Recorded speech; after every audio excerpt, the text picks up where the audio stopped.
से আসছি।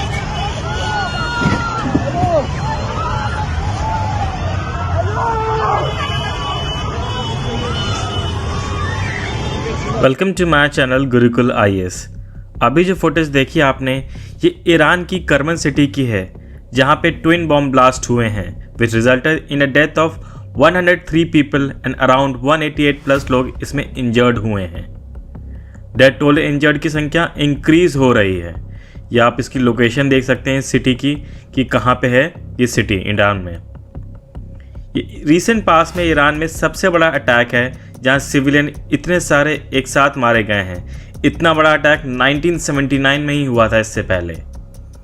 Blast commander Qasim Sulemani की बुरियल साइट के पास हुआ है। इनकी डेथ सेरेमनी में भी स्टैम्पीड के कारण ओवर 56 लोगों की मौत हुई थी। पहला बॉम्ब डिटोनेट हुआ अराउंड 3 PM लोकल टाइम में 700 metre from the Garden of Martyrs Cemetery and दूसरा ब्लास्ट 15 मिनट बाद अराउंड 1 किलोमीटर की दूरी पे हुआ। या मैप में भी देख सकते हैं कि क्या क्या लोकेशन है बॉम्ब ब्लास्ट की। ब्लास्ट की जिम्मेदारी इस्लामिक स्टेट ने ली है, दो ईरान के प्रेसिडेंट इब्राहिम राइसी ने earlier accuse Israel of being behind them and warned that it would pay a heavy price. Further Iran के supreme leader Ayatollah Ali Khamenei ने कसम खाई है तगड़े रिस्पॉन्स की इस टेररिस्ट अटैक पे, जो कि रीजन के पीस को अफेक्ट कर सकती है। ऑलरेडी इजराइल एंड हमस की वार चल ही रही है, 2 महीने से ऊपर हो चुका है। गाज़ा नॉर्थ एंड साउथ काफ़ी ऑक्यूपाई कर लिया इजराइल ने। पैलेस्टीन के पास कोई जगह ही नहीं बची है जाने की। मैप जो 1947 में था, जो आज है, इससे लगता है कि इजराइल पूरा ऑक्यूपाई करके ही वॉर को एंड करेगा। आप देख सकते हैं कि न्यूक्लियर एनरिचमेंट साइट्स कहाँ कहाँ हैं, रिसर्च रिएक्टर्स कहाँ हैं, यूरेनियम एनरिचमेंट कहाँ है, अरक है, नटाज है, फोर्डो है, ये सारे क्या है न्यूक्लियर साइट्स हैं। ये टेंशन भी बढ़ गई है क्योंकि ईरान का न्यूक्लियर एनरिचमेंट तेज़ी से बढ़ रहा है। IAEA के अकॉर्डिंग 3 न्यूक्लियर वेपन बना सकता है ईरान, जो कि अलार्मिंग है। सिंस एक वेपन भी डिप्लॉय हुआ या डेटोनेट हुआ, थर्ड वर्ल्ड वॉर की तरफ दुनिया बहुत तेज़ी से जाएगी। और माना जाता है कि रशिया ईरान को हेल्प कर रहा है इस चीज़ में, वेपन बनाने में। तो टेक्नोलॉजी भी उनके पास कहीं ना कहीं है। ये क्लियर तो नहीं है बट है उनके पास कुछ। आइए डिस्कस कर लेते हैं कि ये पर्सन इतना इम्पॉर्टेंट क्यों है ईरान के लिए। वहाँ की सुप्रीम लीडर रॉय इसके मरने पे 2020 में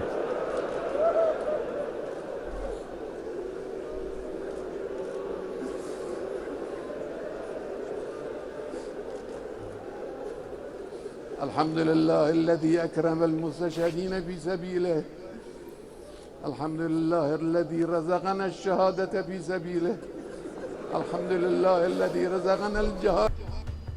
Sulemani one of the most influential figure माना जाता है ईरान का आफ्टर खमीनी, जो कि सुप्रीम लीडर हैं, तो उनसे ऊपर तो कोई हो ही नहीं सकता। He used to lead revolutionary guard Quds force, an allied force that manages Iran's international operation, which was the US designated as foreign terrorist organization। इस ऑर्गेनाइजेशन को क्या है, टेररिस्ट ऑर्गेनाइजेशन डेजिग्नेट किया था USA ने। लास्ट 2 डिकेड में जितने भी बड़े सिग्निफिकेंट ऑपरेशन हुए हैं ना, उन सभी में सुलेमानी का अहम भूमिका थी। And it was an irreparable blow for Iran. इसकी डेथ USA ऑफिशियल की माने तो अमेरिका के MQ-9 रीपर ड्रोन ने मिसाइल फायर की है, उससे हुई है। आप देख सकते हैं इसका लोकेशन बगदाद एयरपोर्ट है, उसके पास है। जो ये रीपर ड्रोन है, इससे 4 मिसाइल फायर हुई थी और बॉडी तक की नहीं मिली। आप देख सकते हो उस फोटो में भी कि कुछ भी नहीं बचा, सब खत्म हो गया था। The drone strike was authorized by the then US president Donald Trump. But सवाल ये है कि सुलेमानी के ऊपर USA ने एयर स्ट्राइक क्यों करवाया। ये माना जाता है कि सुलेमानी जो भी मिलिट्री वेंचर्स या एक्शन या पहले कह लो इन्फ्लुएंस ईरान का सीरिया, इराक या थ्रू आउट मिडिल ईस्ट में, इन सभी के पीछे सुलेमानी का बड़ा हाथ था। इसके अलावा इस किलिंग का ट्रिगर पॉइंट ये था कि ईरान के मिलिटेंट ने इराकी मिलिट्री बेस पर जब अटैक हुआ तो उसमें अमेरिकन कॉन्ट्रैक्टर की डेथ हो गई और उसके रिस्पॉन्स में अमेरिका ने सुलेमानी, जो कि रिवॉल्यूशनरी गार्ड का लीडर था, उसे ही मार दिया है, ये कहते हुए कि वो मिलिटेंट को टारगेट कर रहे हैं इराक एंड सीरिया में। How could Iran attack affect the current situation in the middle east? Iran vowed at that time for serious repercussions, दो ज़्यादा कुछ कर नहीं पाया था। ये अटैक ईरान में एक दिन बाद हुआ है जब टॉप हमस लीडर सलेह अल अरूरी, जो माना जा रहा है लेबनान में इजराइल के ड्रोन से मार दिया गया है। कई कंट्रीज इन्वॉल्व हैं ऑलरेडी। हमस इजराइल वॉर में religion, region, ethnicity is playing an important role. जैसे कि Lebanon based military organization Hezbollah है, हमस को सपोर्ट कर रहा है। दोनों हमस एंड हिजबुल्लाह को ईरान बैक करता है, जो कि सालों से प्रॉक्सी वॉर लड़ रहे हैं इजराइल के खिलाफ। इसके अलावा ईरान यमन के हौती रिबल्स को भी सपोर्ट करता है, जिसके खिलाफ वेस्ट है। अब आप देख सकते हो कि ये दोनों जो लीडर्स हैं। अच्छा, क्या है कि हमस क्या है, एक मिलिट्री पैलेस्टीन का ग्रुप है।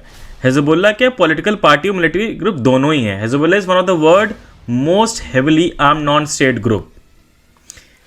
यूएसए एंड सऊदी अरबिया, जैसा कि आप जानते हैं कि ये एलाइज हैं। They both are against Iran, क्योंकि Iran is Shia majority region and Saudi Arabia is Sunni majority region. तो हिस्टोरिकल कॉन्फ्लिक्ट भी रहे हैं इन दोनों कंट्रीज़ के बीच में।